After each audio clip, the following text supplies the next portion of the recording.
Hello and welcome back to my channel. Today we are going to discuss the unit first of the book Media and Psychology.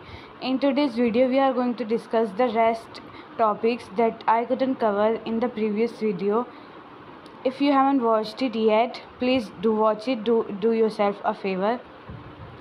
Media and social media and influence on human cognition and behaviour. अब इस topic में हमें उन studies के बारे में बताया गया है जो की गई थी इस फैक्ट को जानने के लिए कि मीडिया हमारी क्षमता को, हमारे सोचने समझने की क्षमता को कॉग्निशन कहते हैं और हमारे बिहेवियर यानी हमारे व्यवहार को किस तरह इम्पैक्ट करती है, इन्फ्लुएंस करती है, जिसको मैंने प्रीवियस वीडियो में ये तो दूसरा है, वो वाला मैंने प्रीवियस वीडियो में कर दिया था, समझाया था अच्छे से। इस बार हम जो स्टडीज़ हुई थी, जो थ्योरीज़ हुई थी which explains media's influence human cognition on human cognition and behaviour. तो पहली जो स्टडी हुई थी वो थी 2 step flow of communication model और दूसरा है सिलेक्टिव एक्सपोजर थ्योरी। एग्ज़ाम के पॉइंट ऑफ व्यू से ये इतनी इम्पॉर्टेंट तो नहीं है, लेकिन आपको एक बात समझने की ज़रूरत है। पहली बात तो आपको ये समझने की ज़रूरत है कि ये है क्या, ये मॉडल है क्या। ये मॉडल हमें ये बताता है कि मीडिया और उसका इन्फ्लुएंस हम पर जो होता है उसमें कौन कौन से फैक्टर होते हैं जो भाग लेते हैं। जैसे कि जो 2 स्टेप फ्लो ऑफ कम्युनिकेशन है, इसमें यह बताया गया है कि जब हम कुछ देखते हैं, कोई कंटेंट देखते हैं मीडिया के थ्रू, उसमें दो नॉमिनीज़ होते हैं। एक तो ओपिनियन लीडर्स, दूसरा द मासिस का मतलब पीपल यानी हम लोग। ओपिनियन लीडर का मतलब वो लोग जो मीडिया के थ्रू अपनी इंफॉर्मेशन को भेजते हैं, पास ऑन करते हैं हमारे तक, और मासिस होती है हम जो उस इंफॉर्मेशन को कंज्यूम करते हैं। Let me study it so that you can understand in detail. This model shares how interpersonal interaction का मतलब दो लोगों के बीच या फिर दो ग्रुप के बीच। इंटरेक्शन का मतलब मिलना has more influence on people. The research for this model was conducted on the American voters, which is not as much important for you to note. During the 1940s presidential elections, this theory shifted the paradigm and concluded that there are 2 steps to the behavior and cognitive influence. यानी इस theory से यह निष्कर्ष निकला कि हमारे ऊपर जो बिहेवियरल और कॉग्निटिव इन्फ्लुएंस होता है वो 2 स्टेप के थ्रू होता है। पहला एक्टिव मेंबर्स और ओपिनियन लीडर्स। एक्टिव मेंबर और ओपिनियन लीडर्स कौन होते हैं? वो होते हैं they are the ones who indulge in media information. Indulge का मतलब घुलना, उसमें भाग लेना, यानी मीडिया के थ्रू जो इन्फॉर्मेशन सेंड करता है, इन्फॉर्मेशन भेजता है। यानी अगर अभी आप बैठे हो, आप मेरे को सुन रहे हो, तो मैं कहलाऊँगी एक्टिव मेंबर। और जो दूसरा है द मासिस, जो इस इंफॉर्मेशन को कंज्यूम कर रहा है, द मासिस कहलाओगे आप। They are active members are the ones who indulge in media information and then further spread their knowledge to those who interact less with the media. Through this, Lizafeld, Berelson and Godet stated that information transmitted through word of mouth plays a more important role in the communication process than just media. यानी अगर जब आप newspaper पढ़ते हो तो आपको बात उतने अच्छे से समझ नहीं आएगी, इतने अच्छे समझ आएगी जब आप न्यूज़ को देखते हो टीवी में, उसी तरीके से जिस तरीके से आप इस बुक को पढ़ना नहीं चाह रहे, लेकिन आप इस वीडियो को देख रहे हो ताकि आपको पढ़ाया मिल जाए और एकदम अच्छे से समझ आ जाए। तो लिजारफेल्ड और गॉडेट ने यही स्टेट किया कि जो इन्फॉर्मेशन ट्रांसमिट यानी भेजी जाती है थ्रू वर्ड ऑफ माउथ यानी ज़बान से, जो इन्फॉर्मेशन मुंह से भेजी जाती है वो जल्दी से समझ ली जाती है और उसका रोल वो इम्पॉर्टेंट होता है in comparison to the information that is stated in words और written in words, which is specifically in the form of written words. इसीलिए before this theory came out, it was almost strongly believe that media had a vast influence on the audience. This theory put a question to the thought process. Think about it. Why do business have famous people as the brand ambassador? यानी आपने कभी सोचा है कि जो भी brand होती है जैसे शनेल और गुची, रिसेंटली आपको पता चला होगा कि आलिया भट्ट गुची की ब्रांड एम्बेसडर बनी है और वो कोरिया में गई थी, शायद रिसेंटली वो कोरिया में गई थी। तो उन्होंने as a brand ambassador of Gucci, why did they choose only Alia Bhatt? Because Alia was as you already know is the most well known and famous female celebrity in India, which is why she must have big fan following, and that must be the reason why Korea chose Alia Bhatt to be the brand ambassador of Gucci. तो इसीलिए लोग brand ambassador भी उन्हीं को बनाते हैं। Brand ambassador भी वही बनते हैं जो बहुत फेमस होते हैं, वेल नोन बनते हैं, क्योंकि उनकी फ़ैन फॉलोइंग बहुत ह्यूज होती है। जितनी ह्यूज उनकी फ़ैन फॉलोइंग होगी उतने ही लोग बहुत ज़्यादा उस चीज़ को ख़रीदना पसंद करेंगे। The idea is for people to associate their product with a certain admired personality. जैसे कि ऐसे बहुत सारे एग्जाम्पल है, जैसे थम्स अप का ऐड सलमान खान और ऋतिक रोशन ये देते हैं, क्योंकि लोग इनकी ताकि सेल्स भी बढ़े, उस चीज़ की सेल्स भी बढ़े, क्योंकि उन सेलिब्रिटीज़ को तो लोग पहले से ही जानते हैं। अगर वो सेलिब्रिटी किसी प्रोडक्ट को प्रमोट करेंगे तो लोग उसको ज़्यादा खरीदेंगे ही। दूसरी थ्योरी है सिलेक्टिव एक्सपोजर थ्योरी। इस थ्योरी का मतलब ये है कि हमें जब कोई चीज़ ज़्यादा से ज़्यादा दिखाई जाती है तो हम उस चीज़ पे ज़्यादा भरोसा करने लग जाते हैं, और we human beings are more likely to watch the things that favours are pre existing beliefs. यानी जिस चीज़ को हम पहले से ही जानते हैं हम उसी चीज़ को देखना पसंद करते हैं, ताकि वो चीज़ बहुत कंक्रीट हो जाए, बहुत स्ट्रॉन्ग हो जाए। Selective exposure theory brought a different factor into picture that affects the ability to influence. According to this theory, otherwise known as confirmation bias, individuals tend to incline themselves towards information that supports their pre-existing belief.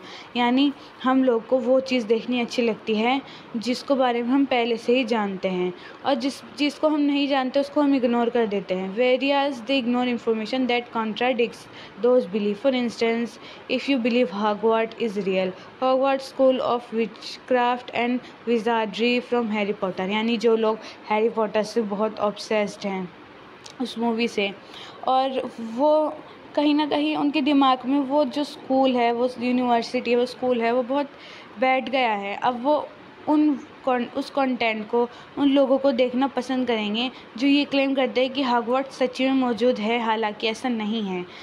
It is just fictional. It's the imagination, anticipation of the person who wanted to bring in this idea of this movie. You will only listen to individual who claim the same. यानी वही बात बताई जा रही है कि जो इंसान हैरी पॉटर को उससे बहुत ऑब्सेस्ड है, बहुत अच्छी लगती है उसको, और वो इंसान ऐसी चीज़ को देखना पसंद करेगा जो ये क्लेम करते हैं कि एज वो स्कूल और यूनिवर्सिटी सच्ची में एग्जिस्ट करती है। These early theories clearly show that media played a major role in influencing human psychology, but they mainly examined short-term effect.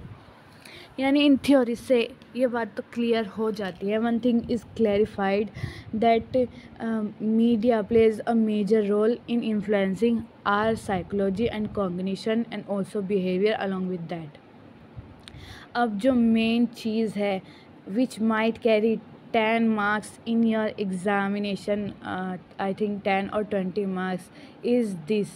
जो फर्स्ट यूनिट का जो सबसे मेन टॉपिक है वो यही है, media and social media and its influence on human cognition and behaviour. आप ये जो स्टडीज़ और ये थ्योरीज़ है ना, ये बहुत डिटेल में बताई गई है। इनके ज़्यादा चांस नहीं है कि एग्ज़ाम में आए, लेकिन जो ये वाला है इसके चांसेस हैं कि आएंगे, क्योंकि पूरी बुक इसी पे ही है, इसी टॉपिक पर है। तो सबसे पहले तो इसमें यह बताया गया है कि हम ह्यूमन बीइंग बहुत ज़्यादा डिपेंडेंट हो गए हैं सोशल मीडिया पे और मीडिया पे। जब भी हमें किसी चीज़ के बारे में पता करना होता है, हमें कैलकुलेशन भी करनी होती है, तो about 4.1 billion people are active users of the internet as on December 2018. 4 million blogs posts are published each day. ये है अमाउंट उन लोगों की और उन चीज़ों की जो हम पब्लिश करते हैं और हम कंज्यूम करते हैं थ्रू इंटरनेट। और 5 बिलियन लोग गूगल रिसर्चेस होती हैं एक दिन में रोज़। If one thing is clear, it is that internet has become a necessity. We can't deny the fact that we cannot live without our phones, neither can we live without the internet. Even if we have a phone without an active internet connection, it is nothing. You would definitely consider it as a box which is useless, a useless object. तो इसमें यही बताया जा रहा है कि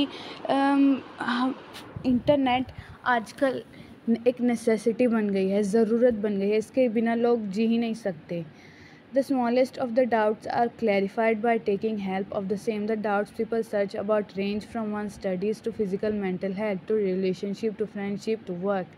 Moreover, the list does not have an end. Have you ever noticed what you were looking for in Amazon start showing up in your Facebook feed? यानी अगर आप Facebook चलाते हो, Facebook मैं तो नहीं चलाती, वैसे मुझे चलानी अच्छी नहीं लगती। जब हम अमेज़ॉन चलाते हैं, अमेज़ॉन पे जैसे हमने कुछ भी सर्च किया तो हमें फेसबुक पे भी दिखने लग जाएगा और वही चीज़ हमें यूट्यूब पे भी दिखने लग जाती है। ऐसे इसलिए क्योंकि जो एल्गोरिदम है इन सब ऐप्स का, वो एक ऐसे स्पेसिफिक वे में सेट किया गया है जिससे हमारी जो रिसर्चेस है वो सेल की जाती हैं अमेज़ॉन फेसबुक को, फेसबुक यूट्यूब को। और ऐसे ही कन्फर्मेशन बायस बिल्ड होता है। कन्फर्मेशन बायस का मतलब मैंने अभी समझाया था, वो चीज़ हमें दिखाई जाती हैं। हम उन चीज़ों को देखना पसंद करते हैं जो हमारे प्री एग्जिस्टिंग बिलीव को फेवर करती है। जिन चीज़ों पर हम पहले से ही बिलीव करते हैं, उन्हीं चीज़ को हम देखना, ख़रीदना, सुनना पसंद करते हैं। Wherein individuals tend to focus more on what matches their belief and purposely ignore others. The algorithm show people the content they engage with and prefer. ये जो algorithm है Amazon और Facebook और ये जो पूरा का पूरा सेट किया गया है, ये हमें वो कंटेंट दिखाता है जिसको हम देखना पसंद करते हैं और हम प्रेफर करते हैं, thereby making their views on those matters stronger. When it comes to the psychological influences, some focus on the positive areas, others on the negative. But one thing is clear that more research need to be done to study the impact of internet use and screen time. ये तो बहुत ज़्यादा है। सबसे जो ज़रूरी चीज़ है वो अब है, ये जो पॉइंट है रिसर्च से लेके, ये 1 2 3 4 5 6 पॉइंट है और ये 20 मार्क्स कैरी कर सकते हैं आपके एग्जामिनेशन में। तो मैं डिटेल में समझा रही हूँ, ध्यान से सुनना। Researchers at the University of California, Santa Cruz and University of Illinois Urbana Champaign did a study where they found that people who rely on internet for solving something are more likely to choose the option more often. यानी अब हमें यह बताया जाए कि हमारी जो psychology है वो इन्फ्लुएंस होती कैसे है, किस तरीके से होती है। जब कोई भी जो इंसान अपनी किसी भी प्रॉब्लम को सॉल्व करने के लिए अपने फ़ोन को उठाता है, सबसे पहले वो अपना दिमाग यूज़ नहीं करते, वो फ़ोन यूज़ करते हैं।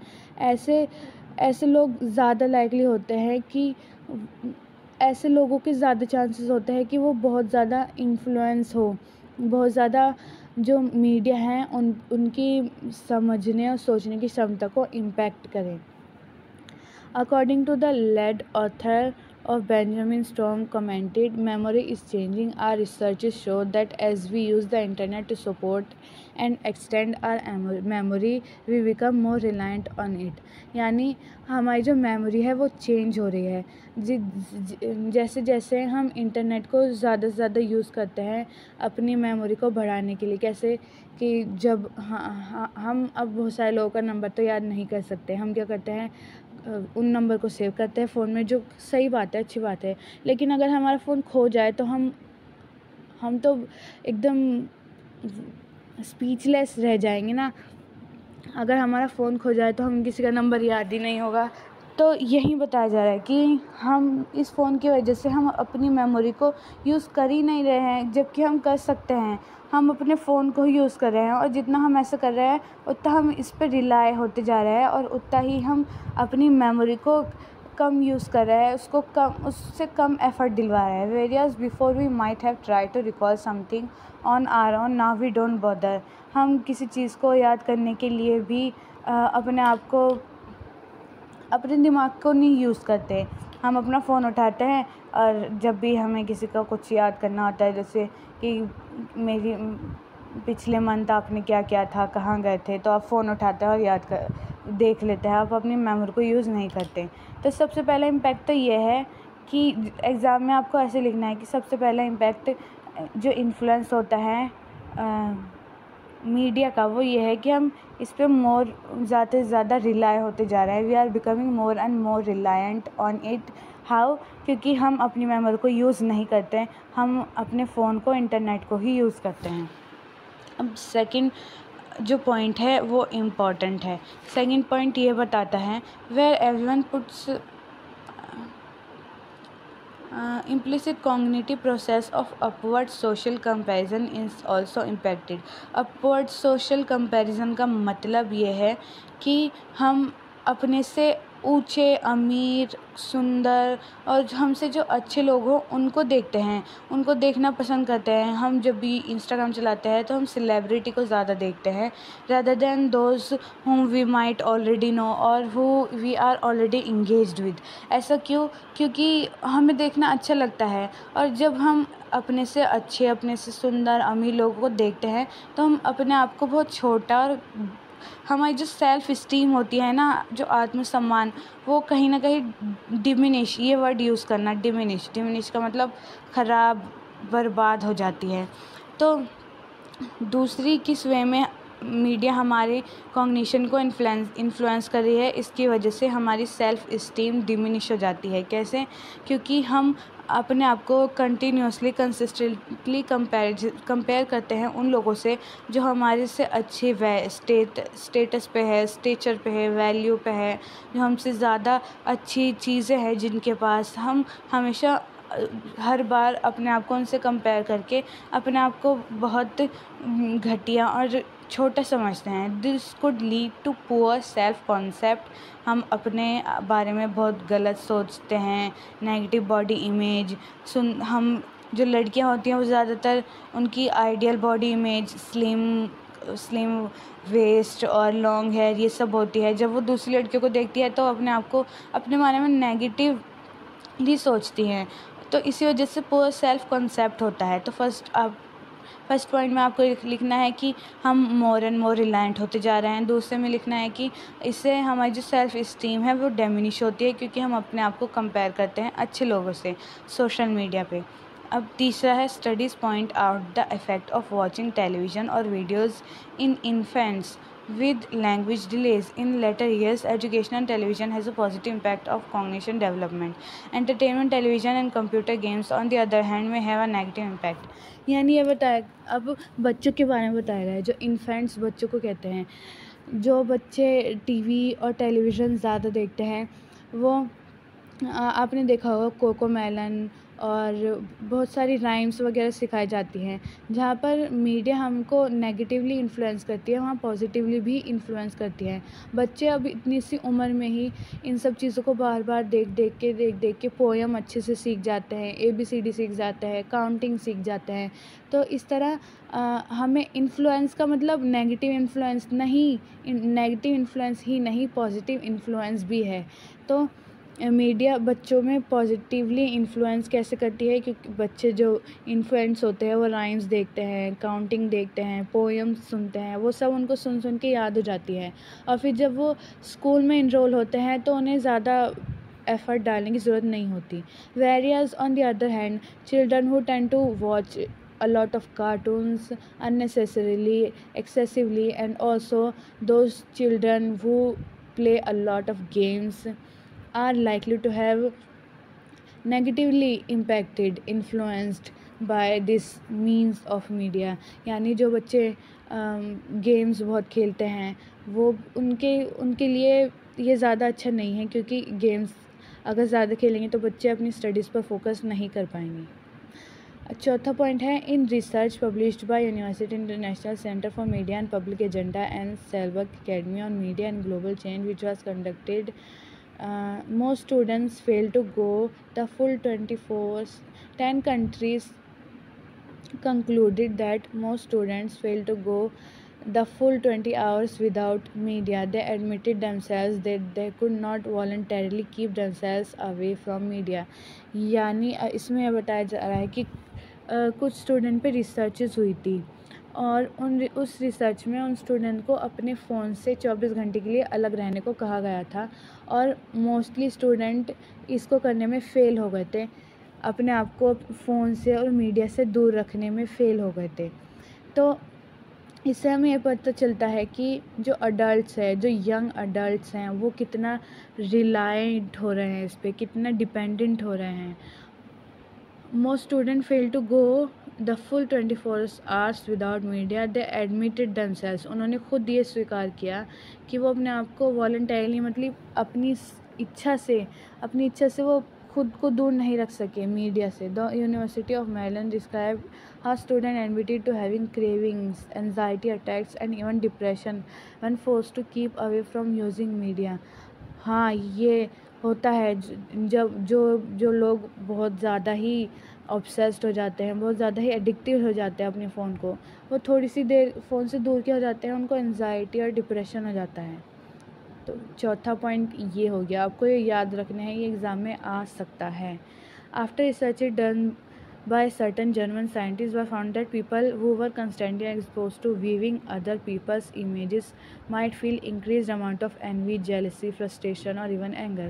This term has been named as Facebook depression. It concludes how there is a positive correlation between Facebook and low sense of being. यानी ये जो सेकंड पॉइंट है उसी की तरह ये भी है कि जो लोग अपने आप को दूसरों से कंपेयर करते हैं, पहली बात तो वो अपने आप को दूसरों से कंपेयर करते हैं, दूसरी बात ये है कि वो फिर उनमें जेलसी, एनवी बहुत हो जाती है और वो फ्रस्ट्रेटेड हो जाता है अपनी ही लाइफ से और बहुत गुस्सा करने लग जाते हैं, क्योंकि वो अपने आप को they find themselves to be in the state where they do not have access to the luxuries and all the blessings, you could say, that other people that they exposed to already have. Now the last point is, according to the paper published by researchers at University of Oxford in England, risks of suicide and self-harming behavior in adolescents is linked with the time they spend online. यानी ये भी researches हुई थी कि कुछ लोग जो Facebook चलाते हैं, मतलब जो अपने आप को फ़ोन से बहुत ज़्यादा एक्सपोज कर लेते हैं, वो अपने आप को हार्म भी करने लग जाते हैं, उनमें जो सेल्फ हार्मिंग बिहेवियर है वो डेवलप हो जाता है एडोलसेंट्स में। और इन सब का कारण यही है कि वो बहुत ज़्यादा टाइम बिताते हैं online. Doctor Paul Montgomery, one of the researchers and professor of physiological intervention, states, we are taking about vulnerable young people who are going online specifically to find out more about harming themselves or because they are considering suicide already. The question is whether the online content triggers a response so that they self harm or take their own lives, and we have found that there is a link. यानी लोग जो vulnerable यानी अपनी इच्छा से खुद, vulnerable का मतलब कमज़ोर यंग पीपल, उनकी बात की जा रही है। जो कमज़ोर लोग होते हैं वो ऑनलाइन देखते हैं कि वो अपने आप को कैसे हार्म पहुंचा सके और वो कैसे सुसाइड कर सके डिफरेंट वे में। तो ये जो ऑनलाइन ये जो मीडिया है ये इन सब चीज़ों को भी बहुत ट्रिगर कर रही है लोगों में, इन सब चीज़ों को भी बहुत प्रमोट कर रही है। So that is all in this unit. This last point 1.7, you really need to focus your attention towards it because it might cover a lot of answer and a lot of numbers in your exam. And kindly do subscribe to my channel because it motivates me a lot.